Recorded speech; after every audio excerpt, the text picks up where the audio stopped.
Great. All right. So, welcome to the Broker Briefing. We're very excited to have y'all here and excited to be with y'all.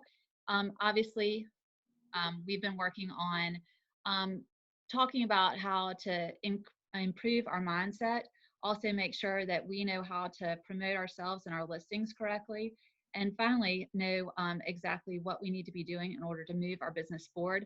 But some of the things that we really need to be able to talk about are how's the market? And of course, there's some other compelling questions that y'all sent me. So thank you to Meredith Ty, Karen Mascaro, Cheryl Ivy, Shelley DeVries, and Ann Holden, who all asked some amazing questions along with Andy Turner. So we're going to be answering hopefully all those questions, but any additional questions, let me know. Um, the market is really dynamic, and really the most frequently asked questions that we've seen are, of course, how's the market? And then really the most basic of questions from our buyers and sellers as to, should I buy now or should I wait? Or should I sell now or should I wait? Obviously, people are really unsure of how to move forward in this ever changing market. So, we're going to talk about the market dynamics and how we can help them move forward with data and with information so they can make their most educated decision on how they need to move forward with their largest asset. So, as we look at it, interestingly enough, the weekly housing market monitor came out today from NAR, and this is for the week of April 13th through the 17th. They, you might have received it yesterday. They poll all the agents across the nation and ask them specific questions that really helps them know whether or not you know what's going on with their agent population. And last week, 6 of 10 buyers and sellers told us that they were stalling their transactions. Now, that doesn't mean that they're actually getting out of their transactions. It just means that they're going to stall for a couple of months. As we said, because a lot of people are asking that question, should I buy now or should I wait? Really, only 1 in 10 said that they're not going to buy or sell at all, and that's an indefinite decision. 97% of sellers continue to make changes. Obviously, everybody's trying to keep their home safe, them safe, the buyers who are coming into their homes safe. So people are making different changes when it comes to how they're marketing their home. And interestingly, 25% of people who bought last week, or who agents who had people buy last week, had someone buy without actually seeing the house. So that's a big difference. We've had it happen in the past, but for the most part, people have been able to see a home. But a lot of people now are just choosing to move forward without even seeing the home first. Also, we see that the flash survey said that buyers are minimizing the number of homes that they're actually viewing before they make a decision. So last year in 2019, they were looking at about 9 houses before they made an offer. Today, they're only looking at 3. So that means a lot more people are making decisions based on the way our houses look online, by the information that we're providing, by the tours that we're providing. It's really important for us to make sure that we are creating the most amazing experience online in order for us to be one of the 3 houses that our buyers come to see and purchase. And then as we move forward, the other thing that was interesting was really that house prices are holding up. The median list price was up about 1% year over year. Houses are selling at about 95% of list price, a little bit better here, but that's a national number. So we're not seeing the demand decrease affecting the listing price currently. So let's keep moving forward into the additional information. So the consumer mindset is shifting. They're really wondering whether today this recession is really going to be like 2008, whether we're actually going to go into a recession that's a lot longer and more drawn out. They're also wondering where their sellers or buyers are actually selling, or there are buyers out there that are buying. And they're also wondering how unemployment is affecting today's demand and our buyer demand. But really, when we look at it, you know, everybody looks at the current information based on their perspective. And, you know, so buyers think, well, it's like the recession of 2008 and the housing prices are going to drop dramatically. And sellers are looking at it saying, well, I don't have any competition, so obviously I need to continue to market and get a lot higher price for my home, because they're really looking at it from their perspective. And we need to help them with data, as I said earlier. This does show that the buyers that we polled are saying that they're expecting home prices to decrease. It does say that 63% are expecting, or home shoppers are expecting, lower prices. But then as we move forward with this Metro study, which is one of our largest aggregators of information for real estate, they said that prices are relatively steady. Most people are not lowering their prices. 72% of sellers have not done so. So it's really interesting to see the differences between the different ways our buyers and sellers are reacting to today's market. So is this going to be like 2008? We've talked about this several times, but recency creates buyers and beliefs. People are looking back and saying the most recent thing that I've seen as a recession is 2008. So clearly that means that housing is going to be affected. Well, not necessarily, because there are 5 different dynamics that were occurring back in 2008 that were not occurring when we were moving into this season. So first of all, back in 2000 through 2005, we appreciated in at a level that no one had ever seen before. So we saw 8 to 12% appreciation, and those were dramatic. And people thought that we were going to continue to see that happen. I know that I saw a house sell for $800,000 in 2005, and in 2007 it sold for 926. So it appreciated $125,000 in 1 year. People thought that was going to continue and continue and continue, and of course, that's when the bubble happened. But the last 5 years for us we've only appreciated 4 to 6%. So it's a much more normalized market. So we hadn't seen that hyper appreciation like we did in 2008. Also, the percentage of median income needed to purchase the median priced home is very different today than it was in 2006. So in 2006, you had to use 25% of your median income in order for you to buy the median priced home. Today, because of interest rates and everything that's available to us, we only have to be at about 15%, 14.8%. So really, affordability has increased. It's a little bit easier for people to make their home payments now. Also, people are not using their homes as ATMs like they were back in 2005 through 2007. If you look, it's $824 billion was taken out of equity in homes between 2005 and 2007 because people kept thinking that they were going to just continually see that amazing appreciation in their home. And when it dropped out, they were all underwater. So it made it very challenging. In the last 3 years, we've only seen $232 billion taken out of equity in homes. So that's a very big difference. So people are able to make their payments today, and people are able to get mortgages today. In the housing bubble, it was a lot more difficult for people to get more mortgages than it is today for people. And even though the housing or the mortgages have gotten a little bit more difficult to get over the last little bit, it started from a much better place. So we'll see and keep monitoring that mortgage credit availability. Finally, the month supply of inventory, when we entered the housing bubble in 2007, we had an oversupply of homes. We had way too many homes for the number of people that were purchasing and the number of households that were being created. So we had an 8.2 month supply of inventory, whereas today we entered this market with a 3.1 month supply of inventory. So very different. Our lack of housing is dramatic. And it really continues to be a challenge because today they came out and said that housing starts are down 20% this year and will continue to do so as builders are trying to find out where they need to be for the rest of the year with the number of specs that they're going to put in the ground. So the other thing that's really interesting is as we look at what happened back in 2008 versus today, today, people have a lot of equity in their homes. They learned from what happened in the past, and the lending standards have been a little bit different. And so 50%, over 50% of people have dramatic equity in their homes. So 37% of homes are actually owned free and clear. So if there is any kind of issue with not with losing your house or losing your job, people won't have that mortgage payment to pay. So that's not a problem for them. Also, 26.7% of mortgage homes have at least 50% equity. So that's also an extremely good place for us to be in because if the homes did depreciate a little bit, they still would be able to sell their home and get equity out of their home. So all of those things are really good and don't lead to what we saw in 2008, where people were extraordinarily underwater and how much they had taken out of their home and how much their house was worth.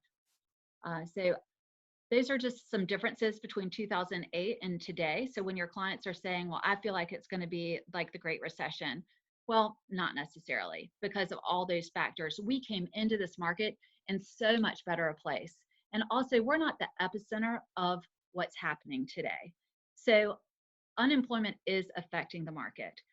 Obviously, we saw $5.2 million jobless claims again today. And Goldman Sachs is expecting 15% unemployment rate, which is absolutely dramatic. It's very scary and unbelievable that we can be at that place, but they do see a rebound very quickly. In 2021, a 6 to 8% unemployment, and it continually coming down through 2023, where it's 4% unemployment rate. So KCM, Keeping Current Matters, really looks at where the unemployment is. And they were telling us about the differences as to where unemployment is affecting or where unemployment sectors are being most affected. So 59.5% of those that had uh, registered for unemployment were from the food and services industry. We did have about 2.7% in childcare, healthcare 6%, construction workers 4.1%, retail trade, the accommodation industry 4.1%. The hope is that once we start opening up, these jobs will come back. And these jobs will be needed as we're moving forward and coming back out. If you look, this is a graph that shows when unemployment and housing are related, how they're related. They don't actually have a direct relationship, but it does appear that anytime we're over that 8% unemployment, we do have a dip in price in home sales, not in price, but in the units sold. So as we look at it, in the Great Depression, we had an extended period of unemployment. In the Great Recession, we had 3 years of unemployment that were over 8%. And what's projected for us today is that in 2020, we'll have the 15% unemployment. In 2021, 22, 23, it will be brought down and we will have unemployment that will not affect the number of homes sold. So that's how Goldman Sachs, Keeping Current Matters, a lot of the economists are saying how it's going to affect the housing starts and housing sales. As we move forward, we can see that most recently, obviously, they've been projecting this V curve for a long time, where the second quarter is dramatically challenging for our economy, but we come up quickly as long as we can get back to employment. Fannie Mae does expect home sales to decline by 15% this year, but it does anticipate considerable rebound in 2021. So that's good for our clients to understand and know. And then NAR, Lawrence Yun, come out and said that he expects a 5 to 10% decline in home sales in 2020. So while we might have a decline in units sold, that doesn't necessarily mean that we're going to have a decline in appreciation or price. As we move forward, you can see them asking the question of should I buy or sell today, because they're really asking, are prices going to come down? Is it in my best interest to hold on to my asset or to purchase in today's market? So let's look at what's happening in our markets. These are the March reports that came out for GJR, Spartanburg, and Western Upstate. And as you see, March was an amazing month for us. We closed 12% year over year units increased in closed sales. Our days on market were very steady at 65 days on market. Our average sales price has actually grown 8.5% year over year, up to 256,000. And our month supply of inventory, of course, indicated a seller's market at 4 months worth of inventory. So fantastic market at the end of March. Same with our Spartanburg Association of Realtors. Their sales year over year increased 3%, 3.6%. Their days on market actually came down to 86. Their average sales price went up 11% year over year to 201,000. And they had a month supply of inventory of 4 months as well. So fantastic market coming into this. And as you can see, great demand, great appreciation. Western Upstate saw the exact same thing. They saw an increase in closed sales of 6.9%, a decrease in days on market to 97, average sales price up 10% to 242,000, and very similar month supply of inventory at 4.1 months. So again, a seller's market. And as Stephen has indicated, we are now tracking week by week in order for us to really understand what's going on. Our listings have actually decreased year over year by about 40%, and our contracts decreased about 30%. But that means that we've seen more buyers than listings.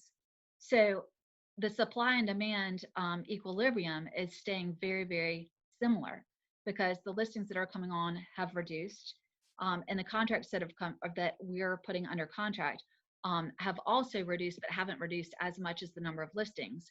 So our supply side is still hurting and not as robust as we would like to see in order for us to meet the buyer demand out there. So buyers are asking, should I buy today? Because they're expecting prices to come down. As you can see, this is from today's NAR report. In general, there are some people that think that it's going to come down more than 15%. There are some people that think it's going to come down 11 to 15%, 9% of people will. 37% say they're not expecting lower prices, but everybody else says they're expecting some sort of decrease in price. In general, has the coronavirus changed clients' attitudes with regards to buying a home? 60% said that they're delaying their process by a couple of months. 12% are continuing their process. 12% are deciding not to buy or sell. 8% there's no change, and then 8% was other. So people are making their decisions, but I think they're really holding off to see what's going to happen, and that's where that 60% is delaying their decision. So really, when people say, should I buy today?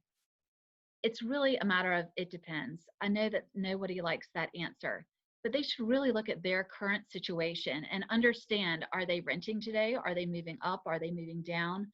What are their motivating factors? Do they need more space? Do they need a lower payment? Where do they want to be in 5 years? Because buying a home is never a short-term decision. If you're buying or planning to stay in a house for less than 2 years, buying is not always your best option. So let's look at the appreciation and interest rates today, because that's really what we need to talk to them about and help them understand in order for them to understand whether or not they want to buy today and continue their search. Obviously, a recession does not mean that prices are necessarily going down. It's more likely that we're going to appreciate. 3 of the last 5 recessions have seen appreciation. And the most dramatic was 2008, where real estate was at the epicenter. So it is not at the epicenter of this recession. So it's probably not going to see the dramatic decreases that they saw back in 2008. Further, if we look at where we were, even from 2007 to today, look at these graphs, guys. I mean, really, it's amazing to see that each one of them is fairly flat from the 2007 to 2012 range. And then after that, we steadily increase in our appreciation. So even during the most difficult time in real estate, we have seen our markets fare fairly well and then appreciate extraordinarily well over the last 5 years. Also, when we're looking at interest rates, they continue to remain low. This is a graph since 2016 that really shows where the interest rates have gone. So even within a year, you can have a point swing. So people know today that the interest rates are 3.33 or 3.25 or 3.5. They're extraordinarily low. And we don't know what's going to happen. Even if they go up just slightly, it causes their buying power to change. Because this is an older graph, but it does show from that 3.75 to 5.25, and we can do it for an even lower interest rate. But as the interest rates go up, their monthly payments go up and their buying power goes down. So it is really important for them to think about the fact that if they're choosing to move over the next 5 years, or even over the next 2 years, making sure that they get in when the interest rates are extraordinarily good is extremely important. So obviously for buyers, they want to look at it and see, do they believe that prices are going up here? And from our history, it looks that way. Also, interest rates are exceptional. So if a house is in their price range, it's where they want to live, it's the size that they want it to be, it has all of their checklists, then now is a fantastic time for them to make a decision and move. Um, so they have to decide that for themselves, but we need to talk them through all of the opportunities that they have. When we look at should I sell today, it's the same sort of questions. What's their current situation? Do they need to move up? Are they renting where they are and they need to sell the house that they've left? Where are they actually in their current situation? What's their motivating factor? Do they need more space? Do they need a lower payment? And where is it they want to be in the next 5 years? Because again, buying or selling is not a short-term decision. Selling, especially, and buying another home isn't. So if we look at it, today, a lot of times in seasonality, we tell our clients that there not as much or not as much competition in the holiday season. Today's the same thing. We don't see as much competition coming on the market right now. In fact, Redfin shows this graph that shows that inventory has decreased 42% year over year throughout the nation. So it's unbelievable to think that it truly has declined that dramatically. So when a house comes on the market, we're seeing several houses that have received an offer in a day. They've received multiple offers. They've received offers before they've even come on. Because if it is the house that's positioned correctly, it's in a great location, it has everything that the buyers are looking for, it is going to sell.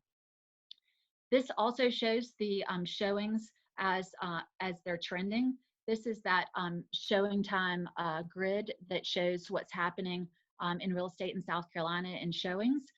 And it's interesting to see that we saw a dramatic drop, but in this last week, showings have increased some. So we'll continue to watch that. And as we know, buyers are actually only looking at 3 houses instead of 9 today. So buyers are extremely motivated when they come into the house. They're going to purchase one of 3 houses that they see. Also, if somebody's thinking about selling and buying, then if they're moving up, they really want to watch the interest rates and they want to think about appreciation, because if the house is more expensive, it's going to be more expensive next year and they're going to pay more because interest rates could increase over the next year. So it's really something to think about.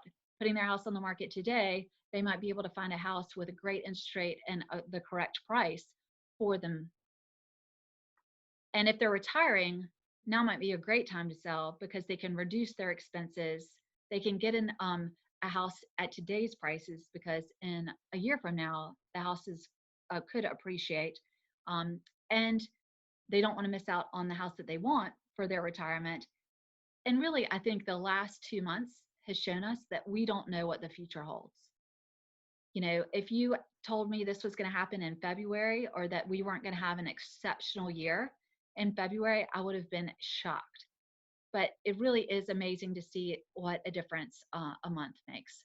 So moving when you know where the market is always a good thing, especially if you know what your goals are. So what do we know today? We know, one, that South Carolina is not one of the hardest hit areas yet. We are very, very blessed in the fact that we're not New York and we're not Seattle and we're not some of the other places that have seen such devastation. And we do have buyers and sellers that are in the market and we are able to practice. 2, prices have increased steadily in recent years, and we do expect them to either flatten out or increase over the next 5 years as well. Inventory remains low. So as sellers, that's a great thing because you don't have as much competition. And as a buyer, when you see a house that comes on that meets your needs, really it's time to jump on that house. 4, buyers are still in the market for perfectly priced homes. This doesn't mean that we can necessarily test the homes or test the market today just because we have low inventory.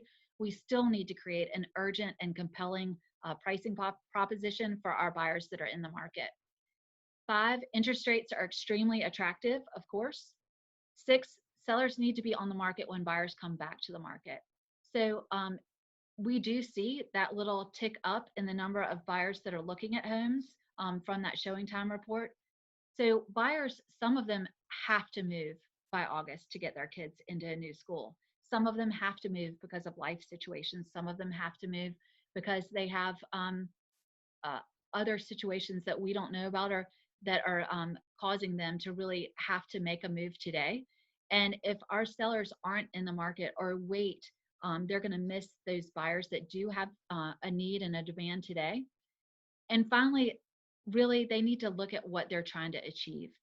If they want to be in a new home with a great back porch, like I said, I love Tracy Capio's social media post where she said, "Oh, in my new home or after this, I want a home that has," and everybody got to comment on it. It's true. What is it that they need? And there are a lot of buyers that are in their homes today thinking, "I really need a bigger house," or "this house is too big for me," or "my house needs to have," or "I need to be in this different position so I can be closer to my family."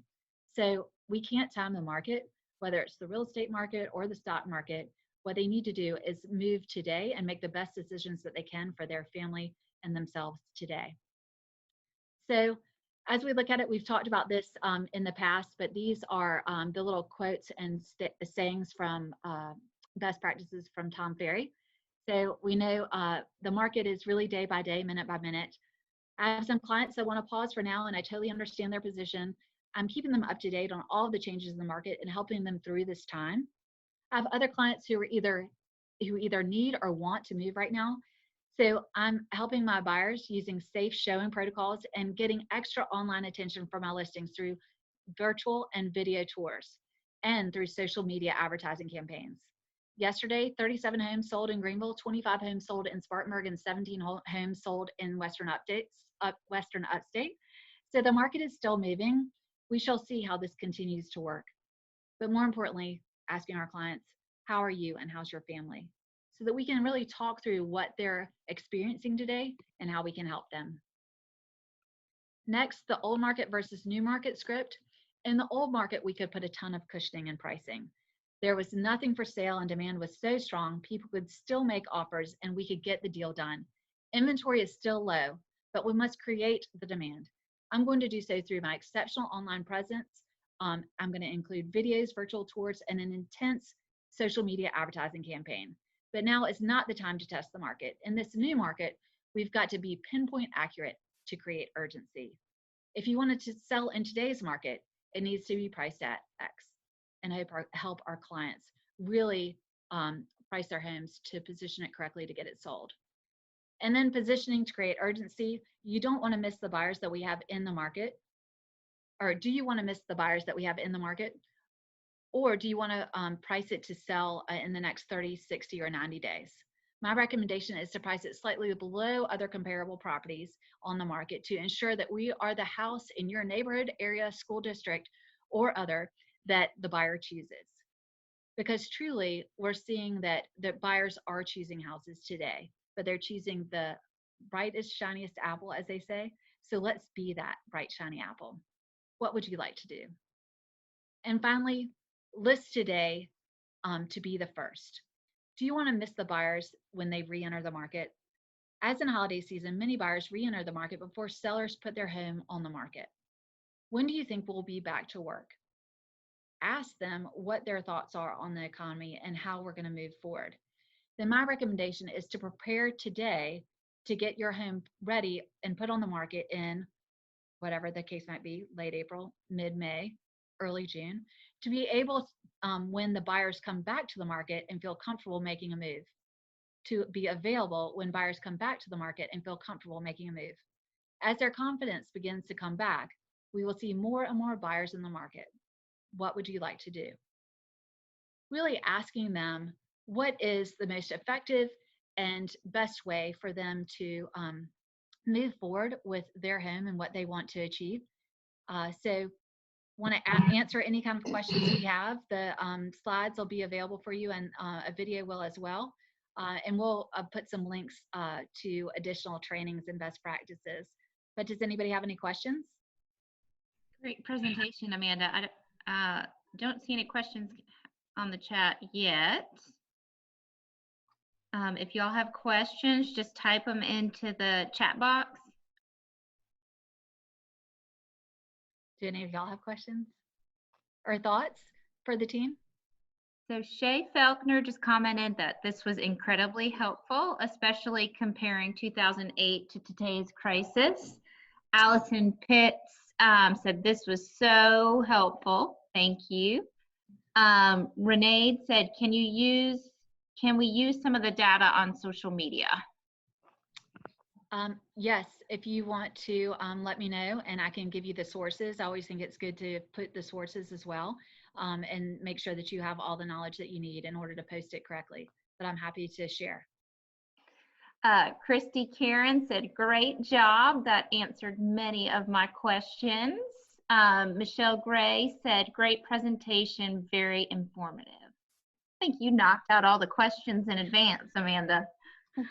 That's good. Well, hopefully we got a lot of questions beforehand. There's data that's coming out every day. So we'll continue to bring it out to you. We have different brokers monitoring different sites for y'all. So Amanda Hammett's monitoring NAR. And, we're really trying to keep you up to date. So if y'all have any questions, please reach out. We're all here for you. And we're so thankful for all you're doing. We know that y'all are working extraordinarily hard.